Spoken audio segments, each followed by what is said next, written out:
आपके अपने channel dynamic learning originals पर। तो आज स्वागत है आपका एक और नई वीडियो में। इसमें हम डिस्कस करने जा रहे हैं क्लास 12 फिजिक्स इलेक्ट्रोस्टैटिक्स का नेक्स्ट टॉपिक जो है Coulomb's law in vector form. Last video में हमने कूलम्स लॉ डिस्कस किया था कि वो क्या होता है। अब हम इसका बहुत ही इंपॉर्टेंट आर्टिकल जो कि है Coulomb's law in vector form वो डिस्कस करने जा रहे हैं। तो आइए देखते हैं कि इसको कैसे ड्राइव करना है। सबसे पहले जो हमने अजम्पशन लेनी है वो है Coulomb's law in vector form. ये आ गया हमारे पास। Consider two positive charges Q1 and Q2 are as following. हमने दो चार्जेस पॉजिटिव चार्जेस कंसिडर कर लेने हैं, एक यहाँ पे एक यहाँ पे। आप कहीं पे भी इसको कंसिडर कर सकते हैं, 2D फिगर है।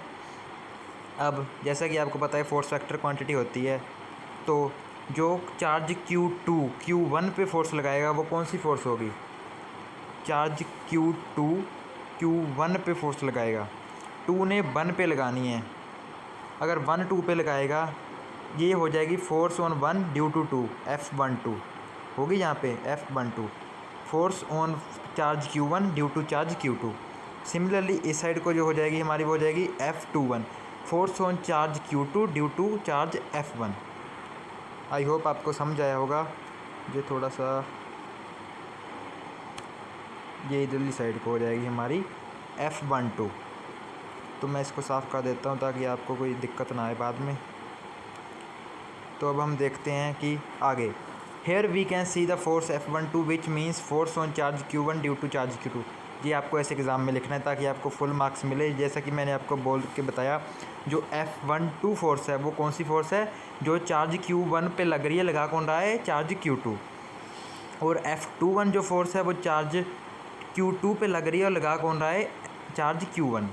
Now according to Coulomb's law जो था वो हमें क्या कहता था कि किसी भी जो चार्जेस के द्वारा फोर्स होती है वो डायरेक्टली प्रोपोर्शनल होती है, उनके प्रोडक्ट के इक्वल होती है और इन्वर्सली इक्वल होती है उनके बीच में जो डिस्टेंस होता है।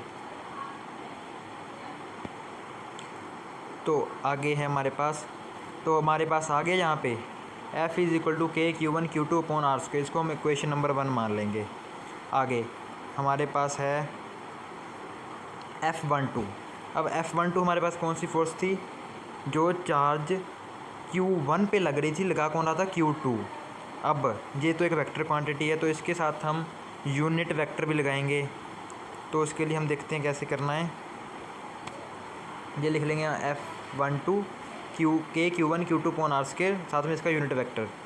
अगर आप इसको यहाँ पे करना चाहते तो कर सकते हैं, लेकिन मैंने आपको समझाने के लिए लिखा है unit vector is a vector divided by its magnitude. अगर हम कोई भी वेक्टर को उसके मैग्नीट्यूड से डिवाइड कर देंगे तो वो हमारे पास उसका जो यूनिट वेक्टर बन जाएगा। जैसे कि यूनिट वेक्टर को हम ऐसे बताते हैं, ए के ऊपर एक कैप लगा देंगे तो ये हमारे पास यूनिट वेक्टर बन जाएगा। कैसे, इसको साफ़ कर देते हैं यार। कि ए के ऊपर कैप लग गई, A vector upon magnitude of A vector. Now we find unit vector in direction of F12।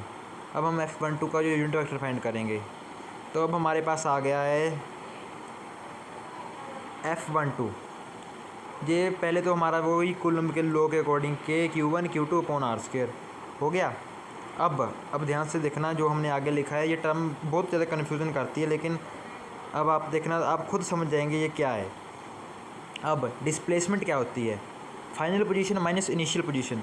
अगर डिस्टेंस लिखें वो तो स्केलर हो जाएगा ना। अगर वेक्टर क्वांटिटी चाहिए तो वो हम लेंगे डिस्प्लेसमेंट। डिस्प्लेसमेंट लेनी है तो हमें क्या लेना पड़ेगा? Final position minus initial position. तो F12 कौन सी फोर्स है? जो 1 पे लग रही है, 2 लगा रहा है। 2 लगा रहा है तो हमारे पास फाइनल पोजीशन कौन सी होगी? यही होगी, ठीक है ना। तो हमारे पास जो हो जाएगा final position minus initial position, R2 minus R1 हो गया। अब ध्यान से देखिए, ये हो गया हमारे पास R2 माइनस R1 वेक्टर। अब लेकिन ये तो वेक्टर हुआ। अब इसको यूनिट वेक्टर बनाना है तो हमें इसके मैग्नीट्यूड से इसको डिवाइड करना पड़ेगा। तो मैग्नीट्यूड अगर बनाना है तो वो हम लिख देंगे R2 माइनस R1। और ये जो साथ में इसके ब्रैकेट्स लगी हैं ना, इनका मीनिंग ये होता है कि ये वाली कि ये मैग्नीट्यूड है।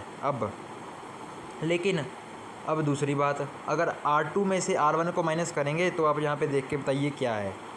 ये हमारे पास R2 है, ये वाला जो है R2 है, ये R1 है। और ये सारा आर है। अब ये तो कॉमन सेंस है ना, आप बोल रहे होगे कि सारे कॉमन सेंस बता रहे हैं, ऐसे कैसे। अब आप बताइए ना कि ये R2 हो गया, ये R1 हो गया। अगर ये 2 है, ये 4 है, ये 2 है, तो 4 में से 2 को माइनस कर रहा तो 2 ही रहेगा। R2 माइनस R1 हमें R दिया है, तो यहाँ पे भी R2 माइनस R1 को हमारा R ही नहीं हो जाएगा, हो गया ना, R2 माइनस R1 हमारा R हो गया। अब इक्वेशन में हम वैल्यू पुट करते हैं, जो ये हमारा R2 माइनस R1 था इसको हमने R ही पुट कर दिया, तो ये हमारा R क्यूब हो गया। R2 माइनस R1 हमने यहाँ पे पुट कर दिया, ये जो हमारे पास F12 की वैल्यू आ गई। अब F21 क्या हो जाएगा, है ना, F21 यहाँ पे तो सिमिलरली करके लिख दिया, लेकिन आप बताइए यहाँ पे देख के, ये फोर्स है ये जो फोर्स है ये है F21, ये है ना। अब ये कौन सी फोर्स है जो चार्ज Q2 पे लग रही है, लगा कौन रहा है, Q1। अब इसमें हम कैसे करेंगे, वही सेम फंडा है, final position minus initial position लेके। अब हो गया ना, यहाँ पे हम ले लेंगे R1 माइनस R2, हो जाएगा हमारे पास। वही सेम प्रोसेस आपने कंप्लीट करना है, R1 माइनस R2 करके। कहाँ पे थे हम, यहाँ पे थे, हम R1 माइनस R2 कर देंगे ना यहाँ पे हम करेंगे R1 माइनस R2।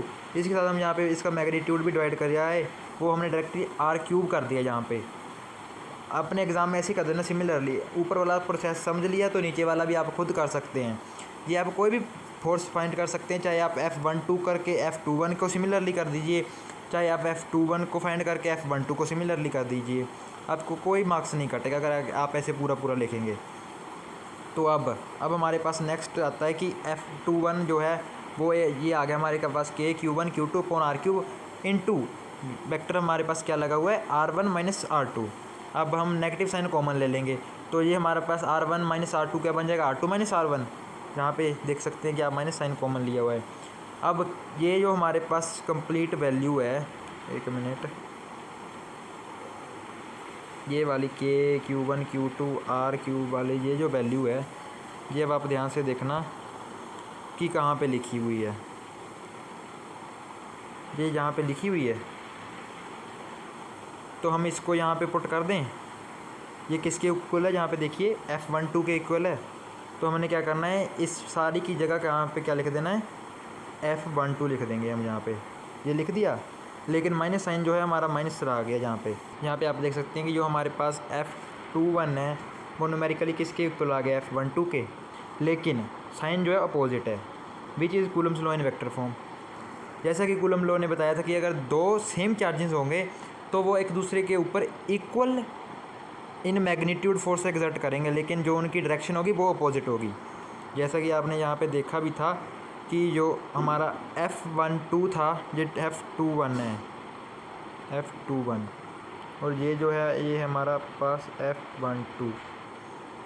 F12 और F21 न्यूमेरिकली तो इक्वल है, लेकिन इनका जो मैग्नीट्यूड है वो तो इक्वल है, लेकिन इनका जो साइन है वो तो आप डायरेक्शन देख सकते हैं कि एक अगर लेफ़्ट साइड को है तो दूसरा उसके बिल्कुल अपोजिट राइट साइड को है। तो ये था हमारे पास Coulomb's law in vector form. तो आई होप आपको ये समझ आया होगा।